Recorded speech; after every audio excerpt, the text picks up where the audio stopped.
There's a quiet Japanese truth that almost no one in the modern world wants to hear. It's the reason you keep quitting your goals, the reason every attempt to finally get your life together ends the exact same way, and the reason you're still stuck in the loop of perfection, burnout, shame, restart, quit. The truth is this: you don't fail because you're weak. You fail because you demand perfection before you allow yourself to begin. This is where Wabi-Sabi enters your life like a soft dawn after years of storm.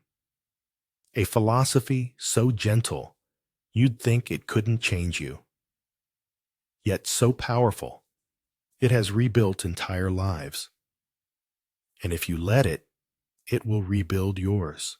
Because, whether you admit it or not, you carry a wound most people never talk about: the quiet humiliation of being someone who starts with intensity but never finishes with consistency.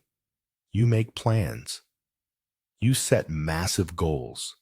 You tell yourself, this time I'll do it right. Then, one bad day appears, you slip, and suddenly your entire identity collapses. You convince yourself the failure means something about your worth, that it proves you'll never change. Wabi-Sabi disagrees. Wabi-Sabi says flaws are not disqualifiers, they are the path itself. And today you're going to understand how this ancient Japanese lens can finally pull you out of this cycle and into real growth. Before we begin, breathe for a moment. If you've ever felt ashamed of starting over, if you've ever hidden your goals because you were scared someone would see you fail again, you are not alone. And if you want to grow alongside this channel, these stories, these philosophies, these daily practices, make sure you're subscribed. And tell me in the comments, what is the one habit or weakness you secretly want to change? Write it down. Say it out loud. Let this be the last time you run from it. Chapter 1. The day everything changed. Now, let me tell you a story, a modern story. One that might feel uncomfortable because it might feel a little too much like your own. Lucas was 34, a quiet guy, always polite, always saying I'm fine even when he wasn't. He worked as a mid-level designer in a small tech company, talented enough to be respected, but not consistent enough to be promoted. His life looked clean on the outside: a one-bedroom apartment, a gym membership, a few nice clothes, a schedule app full of color-coded plans. But behind the facade, everything was chaos. He lived in cycles. 3 perfect days of productivity, followed by 6 days of exhaustion and guilt. 2 weeks of clean eating, followed by a month of binging whatever comfort he could find. He would buy new journals every time he wanted to start over, as if the paper itself could erase his patterns. The gym card sat in his wallet like a relic of the person he wished he could be. And every night, as he lay in bed, scrolling through videos of disciplined people, a painful thought pressed into him like a stone on his chest. Why can't I just be consistent? Why does everyone else seem to have momentum except me? But the day everything changed was a day no one would expect. It wasn't a catastrophe. It wasn't a fight. It wasn't even a heartbreak. It was something far smaller, the kind of moment that barely registers in memory. Lucas had decided he would wake up at 5:30 a.m. to start a new routine. He went to bed early. He prepped his clothes. He set his alarm with the determination of a man going to war. And yet when the morning came, he hit snooze. Once. Twice. Then he opened his eyes at 8:12 a.m., saw the time, and whispered, Of course. Of course, I failed again. That whisper was the moment, because it wasn't just disappointment. It was despair, born from perfectionism. The belief that a single slip meant the whole plan was ruined. He almost quit again. He almost said, tomorrow. But something small stopped him. A memory of someone he had met months earlier. A Japanese ceramics teacher named Mori, whom he interviewed for a client project. Mori had told him something that didn't make sense at the time. A cracked bowl is more valuable than a perfect one, because a perfect bowl has no story. Lucas hadn't understood it then. But on that morning, staring at his failure, staring at the version of himself he hated facing, the memory returned like a hand reaching through a fog. Chapter 2. The Encounter. With Wabi-Sabi, Lucas went back to visit Mori, a quiet man in his late 70s, with soft eyes and a slow, careful way of breathing that made you want to breathe slower too. His studio smelled of warm clay and old wood sunlight filtering through thin paper screens. Every shelf was lined with bowls, some smooth, some chipped, some mended with gold veins that shimmered like rivers. When Lucas confessed he had failed his routine again, Mori didn't react with judgment. He simply nodded and asked, "Why does a single mistake make you throw away the whole bowl?" Lucas didn't know how to answer. Mori lifted a cracked cup repaired with gold. "This is kintsugi, the art of golden repair. We do not hide the crack, we honor it, because the break is part of the story." Then he pointed to Lucas's chest. "Your habits break the same way. A slip is just a crack. Nothing more, but you treat it as destruction. So you restart.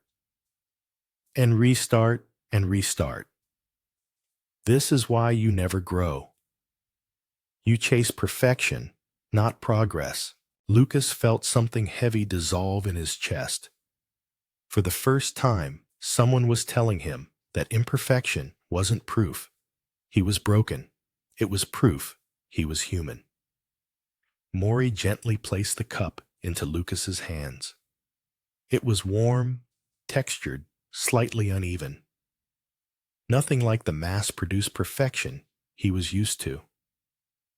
"You see the golden lines," the old teacher said. "This is Wabi-Sabi, the acceptance of imperfection, the beauty of things that are flawed, temporary, and incomplete. You think your life is supposed to be a straight line of progress. You think discipline means never slipping. But discipline is simply the art of returning." Lucas held the cup tighter. It felt strangely comforting, as if the cup itself carried a kind of quiet dignity, a reminder that it had been broken and still survived. Mori watched him closely. "The world has taught you backwards," he continued. "Modern people believe change comes from big moments, perfect streaks, flawless discipline. But real transformation is slow, uneven, and full of cracks. Perfection wants purity. Growth wants patience." The words sank into Lucas like rain soaking dry soil. He realized something every improvement plan he'd ever made had demanded perfection on day one. Wake up early every day. Eat clean every day. Go to the gym every day. Never miss. Never slip. Never crack. And the moment he did slip, the moment the bowl cracked, he threw it out entirely and bought a new one. a new goal, a new plan, a new perfect start. His whole life had been a series of abandoned bowls. For a long moment, neither of them spoke. The only sound was the soft hum of wind pushing gently against the shutters. Lucas finally whispered, "I don't know how to change this. I don't know how to stop expecting perfection from myself." Maury smiled slow and knowing. "You begin with one imperfect action," he said, "a small one. Something too small to fail. Something so tiny your perfectionism gets bored of trying to control it." He pointed to the shelves. "Every bowl you see began as a lump of clay, ugly, unformed, but it was shaped one turn at a time, never all at once." Chapter 3. The One Tiny Change. So Lucas began. In the quietest way possible, he made his bed. Not perfectly, not with military corners, just a simple, imperfect gesture of order. Then he poured a glass of water. Then he took a 5-minute walk downstairs. That was it. That was all he changed in the first week. And it felt ridiculous. His perfectionism screamed at him, "This isn't enough. This won't change anything. You're wasting time." But Maury had warned him about that voice, the voice of impossible standards disguised as motivation. "Perfection is the enemy of identity," Maury had said, "because it convinces you that only flawless actions count." Lucas kept doing his tiny things anyway. And something strange happened.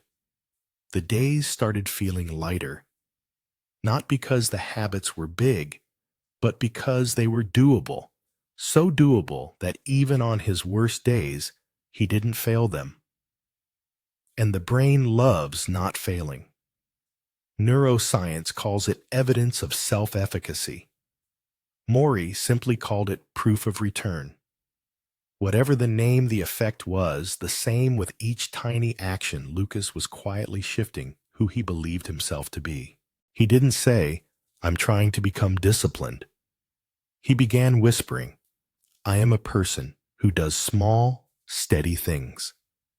And that identity change was more transformative than any perfect routine he had tried before.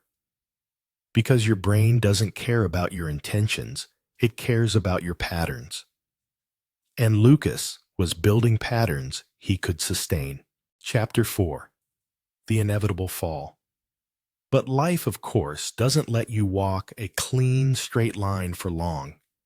And it was during a stressful week, a brutal workload, poor sleep, a fight with a friend that Lucas slipped. He missed his morning walk. He didn't drink his water. He woke up late 3 days in a row. The old shame returned instantly, as sharp as ever. "There you go," the voice in his head hissed. "You ruined it. You're still the same." All those tiny actions meant nothing. His chest tightened. His throat burned. He almost quit, almost abandoned the bowl again. But instead of spiraling, Lucas grabbed the cracked cup from Maury's studio, the one the old teacher had told him to keep. He studied the golden seams. Not pretty, not perfect, but alive. And he remembered Maury's teaching. A break is not a failure. It is a moment that asks you to return. The next day, Lucas went back to his tiny routine. Not with intensity, not with shame, with Wabi-Sabi, with a quiet acknowledgement that imperfection was part of the path. And surprisingly, returning after a slip made him feel stronger than the streak itself had ever made him feel. He visited Maury again that weekend.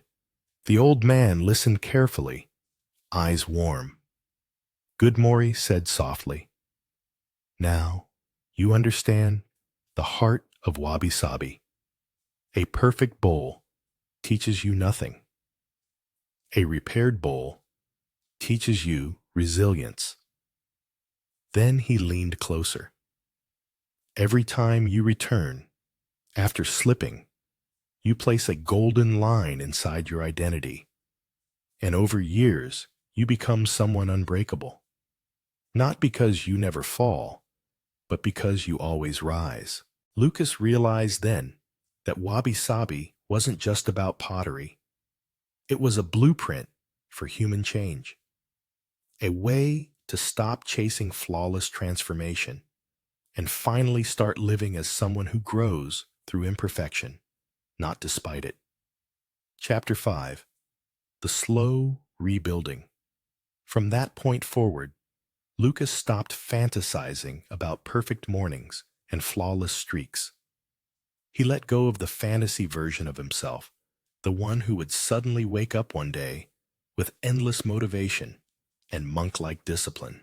Instead, he embraced the real version of himself, imperfect and inconsistent, but willing to begin again. That shift changed everything. When you stop demanding perfection, you stop fearing the smallest crack. And when you stop fearing cracks, you start taking real action. Lucas began shaping his life the way a craftsman shapes clay, gently, repeatedly, patiently. A glass of water in the morning. A 5-minute walk after dinner. 2 minutes of quiet breathing before opening his laptop. He didn't add more until these small rituals felt like brushing his teeth. Automatic, expected, a natural part of who he was becoming. Then he added another small practice, and then another. And slowly, his days began forming a quiet rhythm, not dramatic, but reliable. By the 8th week, he noticed something unexpected. He no longer needed huge bursts of motivation. His body moved on its own toward better choices. His mind didn't panic when he had an off day. His perfectionism, once a tyrant, now fell silent most of the time. The chaos of his life hadn't disappeared, but he was no longer overwhelmed by it. He was learning to hold it gently, the way Mori held imperfect pottery, accepting its uneven edges rather than fighting them. He started sleeping better. His work became smoother. Meals felt calmer. He didn't aim for perfection. He aimed for presence. And that presence built momentum. Real momentum. The kind that comes from identity, not intensity. Chapter 6. The Deeper Teachings. One afternoon, Lucas returned to Mori's studio with a question that had been stirring in him for weeks. "Why does this feel easier?" he asked. "Why does life feel lighter, even though I'm doing less than before?" Mori wiped his hands on a cloth and handed Lucas a warm cup of tea. Steam curled between them like a living thread. "Because you're no longer fighting your nature," Mori said. "Modern people believe the mind is a battlefield. They declare war on themselves every January, every Monday, every morning. They try to force perfection out of a human nervous system that was never designed for it. But Wabi-Sabi teaches you to work with your nature, not against it." Lucas sipped the tea, letting its earthy warmth settle him. Mori continued. "Wabi-Sabi contains 3 truths. 1. Nothing lasts. 2. Nothing is finished. 3. Nothing is perfect. Most people fear these truths. They cling to the illusion of permanence, completion, and flawlessness. But you have accepted them, and acceptance allows energy to flow instead of getting trapped in shame." Then Mori placed his hand gently on the table. "This is why your habits feel lighter. You're no longer trying to build a perfect identity. You're allowing an imperfect identity to grow." Lucas felt something expand in his chest, a feeling he hadn't known in a long time. Hope, but not fragile hope. A grounded, warm, steady hope. The kind that didn't depend on flawless days. Chapter 7. The System Behind the Philosophy. Over time, Lucas began recognizing how Wabi-Sabi connected to every other Japanese principle he had heard about. It was as if all these teachings were pieces of a larger whole, a system he could now see clearly.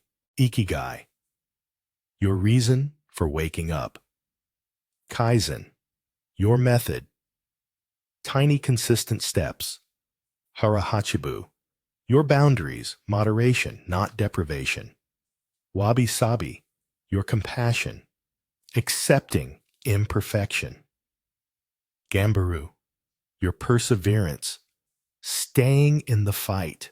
He realized that he had always tried to use only one piece of the system, usually Kaizen, the small steps, without understanding the emotional support that Wabi-Sabi provides.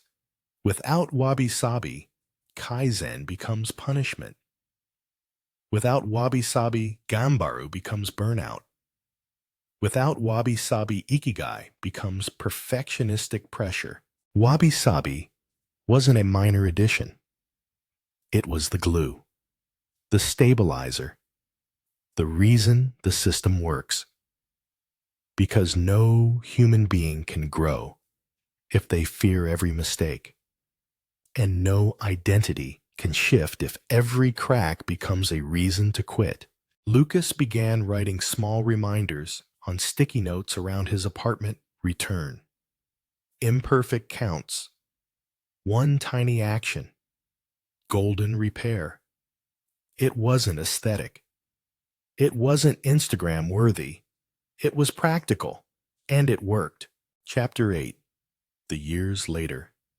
Moment. 2 years passed, quietly, without grand announcements, without New Year, New Me speeches, without the dopamine rush of unrealistic promises. Lucas simply kept living the way Mori taught, with patience for his cracks and gratitude for his returns, and the results were astonishing. He was healthier, not shredded, not superhuman, just strong, steady leaner, glowing with the kind of calm confidence that comes from years of small wins. His mornings were no longer battles. They were rhythms. His sleep was deeper.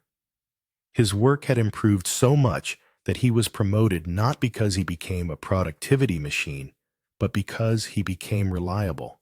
On weekends, he took long walks with his young niece, lifting her up as she giggled in the summer air. He helped his sister move into her new home. He sat with his father and listened to stories he used to be too restless to hear. His relationship softened. His temper rarely flared. He didn't react out of shame anymore because he no longer lived inside shame. One day, while cleaning his apartment, his hand brushed against the golden repaired cup. He lifted it and held it to the window. The sunlight kissed the golden seams, making them glow like small rivers of sunrise.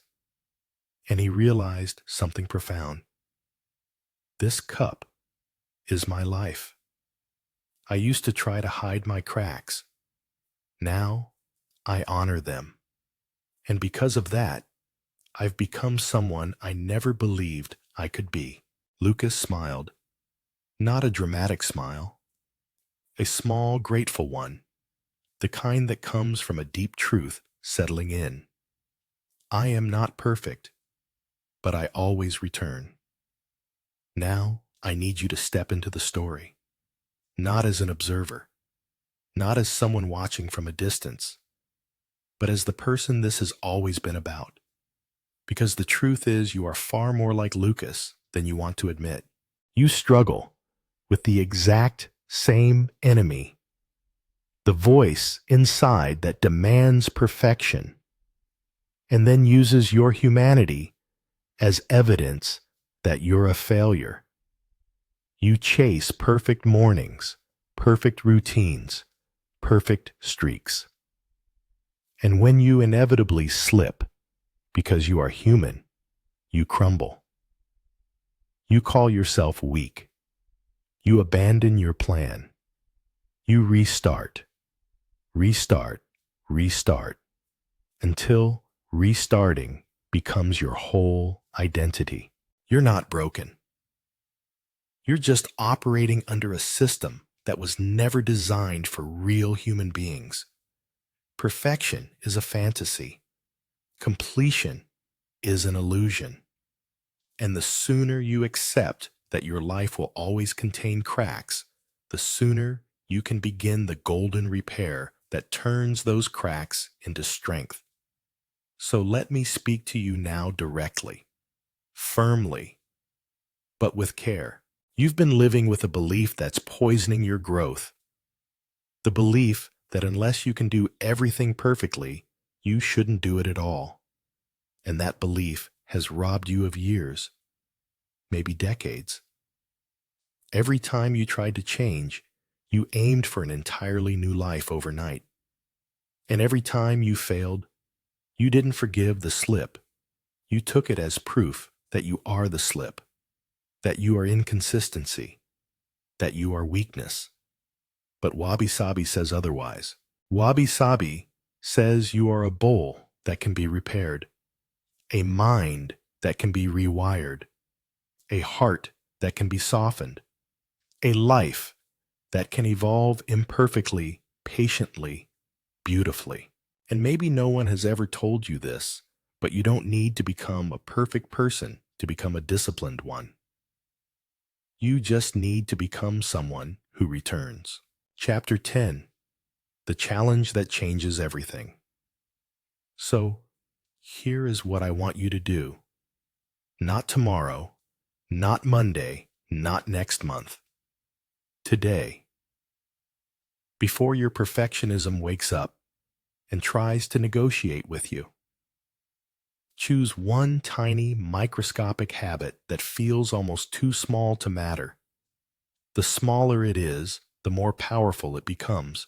1 glass of water, 1 minute of stretching, 1 paragraph of reading, 1 push-up, 1 slow breath before touching your phone, 1 walk to the end of the street. As Maury told Lucas, perfection gets bored with tiny actions. That is exactly why tiny actions work.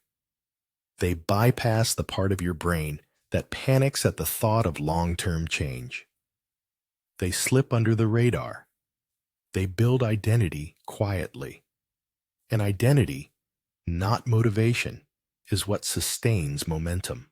Now, here's the second part of the challenge. The one most people miss. You must allow yourself to be imperfect while doing it. If you forget, one day, return the next. If you break your streak, return anyway. If you get sick, tired, overwhelmed, or discouraged, return. If you miss 3 days, return. If you miss 2 weeks, return. If you drop the bowl and it cracks, repair it with gold and pick it up again. This is the heart of Wabi-Sabi. A crack is not a reason to throw your life away. It is an invitation to come back stronger. Your only goal for the next 14 days is simple. Prove to yourself that you can return. That's it. Not perfection, not a flawless new life, not a dramatic transformation. Just the quiet discipline of showing up again even after you fall. Especially after you fall.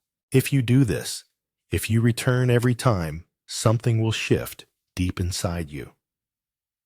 The shame will loosen. The fear of failure will quiet down. Your self-trust will begin to rebuild. And the identity that has been dormant inside you, the identity of someone steady and reliable, will finally begin to grow. Chapter 11. The years ahead. A vision for you. Imagine yourself 3 to 5 years from now. not as a fantasy, not as some perfect superhero version of you. Imagine a real version, one shaped by tiny, unglamorous actions done over thousands of days. Imagine waking up in a body that feels strong, not because you punished it, but because you cared for it. Imagine a mind that doesn't sabotage itself at every slip. Imagine a nervous system that is steadier, calmer, more resilient. Imagine a life where your days aren't dictated by emotional chaos, but by gentle, reliable rhythms. Picture yourself standing in your kitchen, pouring morning water out of habit, not force. Picture yourself walking with someone you love, breathing easily, laughing more softly. Picture your relationships improving because you show up with stability instead of guilt. Picture your work improving because you've become consistent, dependable, grounded. Picture being able to look in the mirror without shame, without excuses, without the desperate urge to start over. You won't need to start over anymore. You'll just continue. This is not a fantasy. This is the inevitable future of someone who becomes the bowl that repairs itself. Someone who honors their cracks. Someone who returns every time. And yes, that someone can be you. Not because you become perfect, but because you finally allow yourself not to be. Ending. The path forward. If there's one thing I want to leave you with, it's this time will pass anyway. 3 years will pass whether you grow